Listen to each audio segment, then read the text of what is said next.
സ്വർഗസ്ഥനായ ഞങ്ങളുടെ പിതാവേ, അങ്ങയുടെ നാമം പൂജിതമാകണമേ. അങ്ങയുടെ രാജ്യം വരേണമേ. അങ്ങയുടെ തിരുമനസ് സ്വർഗത്തിലെ പോലെ ഭൂമിയിലുമാകണമേ. അന്നു വേണ്ടുന്ന ആഹാരം ഇന്ന് ഞങ്ങൾക്ക് തരണമേ. ഞങ്ങളോട് തെറ്റ് ചെയ്യുന്നവരോട് ഞങ്ങൾ ക്ഷമിക്കുന്നത് പോലെ ഞങ്ങളുടെ തെറ്റുകൾ ഞങ്ങളോടും ക്ഷമിക്കണമേ. ഞങ്ങളെ പ്രലോഭനത്തിൽ ഉൾപ്പെടുത്തരുത്, തിന്മയിൽ നിന്നും ഞങ്ങളെ രക്ഷിക്കണമേ. ആമേൻ. നന്മ നിറഞ്ഞ മറിയമേ, സുസ്തി, കർത്താവ് അങ്ങയോടുകൂടെ സ്ത്രീകളിൽ അങ്ങ് അനുഗ്രഹിക്കപ്പെട്ടവളാകുന്നു.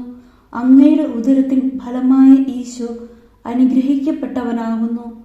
പരിശുദ്ധ മറിയമേ, തമ്പുരാന്റെ അമ്മേ, പാപികളായ ഞങ്ങൾക്ക് വേണ്ടി ഇപ്പോഴും ഞങ്ങളുടെ മരണസമയത്തും തമ്പുരാനോട് അപേക്ഷിക്കണമേ. ആമേൻ.